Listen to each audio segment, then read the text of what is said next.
Ya tenemos 8:37 y a esta hora nos vamos al encuentro con el movimiento obrero.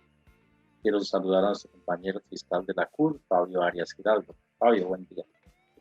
Armando, buenos días para usted y todas las personas, especialmente las maestras y los maestros que están conectados en este momento con encuentros pedagógicos. Un abrazo solidario para usted, Armando, por la pérdida de su señora madre, y obviamente un abrazo para todo el magisterio del Distrito de Bogotá ante el fallecimiento lamentable de quien fue su presidente hasta último momento de la Asociación Distrital de Educadores, el compañero William Agudelo. Muchas gracias. En sus memorias seguiremos sus luchas. Muchas gracias por ese saludo, lo recibo con cariño. El informe de la CIDH que le aportó a Colombia en medio de este contexto del paro, de la violación de derechos humanos, y la respuesta del gobierno ante el no reconocimiento de ese informe, ¿qué opinión le merece y qué conclusiones nos puede compartir en esta mañana? Tanto el Comité Nacional de Paro como la Central Unitaria de Trabajadores CUT han expresado su total respaldo al informe de la Comisión Interamericana de Derechos Humanos. Primero, reconoce, sin lugar a dudas, la legitimidad de la protesta social. Es decir, la protesta social no es para estigmatizarla como hace este gobierno. Segundo, dice que la forma de resolver estas protestas sociales es mediante los métodos democráticos del diálogo y la negociación. Tercero, reconoce que hay una sistemática, desproporcionada, ¿sí?, y exagerada utilización de la fuerza por parte de los mecanismos de la fuerza pública. Inclusive, obviamente, reconoce todas las denuncias que sobre los temas de las violaciones, inclusive los asesinatos, se han hecho en el país por ese excesivo de la fuerza. Reconoce de que no se puede utilizar el ejército para los asuntos de la protesta social. Reconoce inclusive que las cortes de vías son un mecanismo legítimo de la protesta social, entre otros. Dice, no, hay muchos. Uno de tantos es el corte de vías, que nosotros llamamos bloqueos. Es exactamente lo mismo. Obviamente, vuelve y nos repite que eso tiene que ser mediante la utilización de los corredores humanitarios, es decir, que no se ponga en riesgo la salud, la vida y el abastecimiento de alimentos esenciales, cosa que nosotros dijimos durante todo el tiempo, ¿sí? Y establece una serie de observaciones y 41 recomendaciones, todas encaminadas a que estas violaciones no se sigan permitiendo.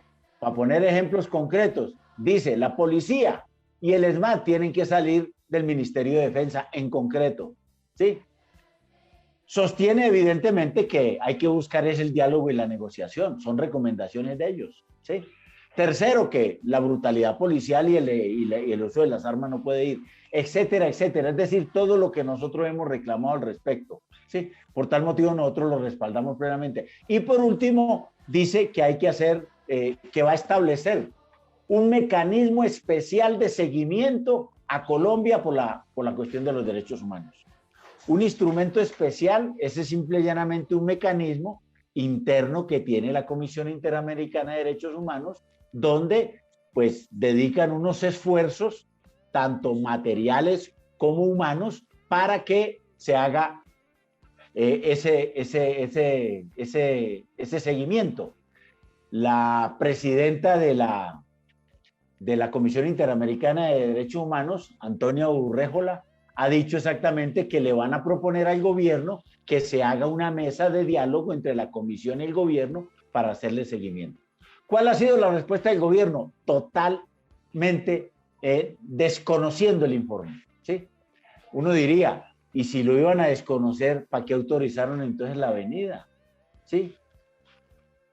¿Por qué Colombia está en la OEA entonces, si no va a respetar y a reconocer las recomendaciones que le hace uno de los tantos organismos de la Organización de los Estados Americanos?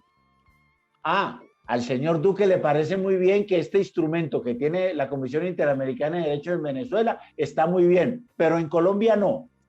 Ahí hay una doble moral de este gobierno. No reconoce el tema del ejército, no reconoce el tema de que haya habido excesos de la brutalidad policial. Es decir, no reconoce nada. Cuando la Comisión Interamericana lo que está diciendo es una y otra vez, señor, ustedes no están ajustándose al Estado Social de Derecho y a los estándares internacionales. En conclusión, sí, tenemos un informe que reivindica el Estado Social de Derecho y la democracia y el tratamiento a la protesta social legítima y pacífica mediante los mecanismos de diálogo y la negociación. Y una respuesta del gobierno que insiste en que todo lo ha hecho bien a pesar de las observaciones que le hace la comisión y por tal motivo persiste en que va a seguir utilizando los mecanismos de la fuerza, ¿sí?, y de la imposición de medidas dictatoriales contra la protesta social. Es decir, esta es la lucha que hoy tenemos en Colombia y queda reflejada con este informe y la respuesta del gobierno entre la democracia y el fascismo. Los colombianos le tenemos que seguir apostando a la democracia, al cumplimiento del Estado Social de Derecho y de los estándares internacionales y seguir insistiendo en que obviamente tenemos que, en las próximas elecciones, todo este descontento generalizado que hoy, plasmarlo para que muchos congresistas alternativos, democráticos y progresistas que sí creen en la democracia estén mayoritariamente en el Congreso y que el próximo presidente de la República no sean más Uribes. Estamos mamados de los Uribes. Y por último, una invitación desde el Comité Nacional de Paro a que nos acompañen el 20 de julio en la movilización social que vamos a hacer para presentar 10 proyectos de ley al Congreso de la República en el marco del paro nacional, en el marco obviamente de las garantías a la protesta social y el pliego de emergencia. Como el gobierno no quiso, presentémoselo al Congreso de la República y mantengamos un debate sobre lo que ha impuesto este paro nacional, una nueva agenda social y democrática para el país que no reconoce ni Uribe ni el señor Duque. Muchísimas gracias y un buen día para todas y todos. Había una preguntita así como indiscreta, ¿cómo va la negociación con estatales? Así como muy concreto, si nos puede compartir una información. En concreto, el gobierno pues venía haciendo unas propuestas ahí muy irrisorias del 0,19%. En el día de ayer propuso un punto adicional al IPC para este año con retroactividad el 1 de enero de este año, como tiene que ser, por supuesto, y 1,55 para el próximo año. Es decir, por fin se movió en la mesa frente a propuestas. Y esta propuesta pues tiene la importancia de que refuta, de hecho, la propuesta del Centro Democrático del Uribismo de hacer congelamiento de salarios. Es decir, nos enrutamos por fin en una posibilidad de alguna negociación con el gobierno. Fabio, muchas gracias por acompañarnos como siempre todos los sábados. Bueno, buen día para todas y todos.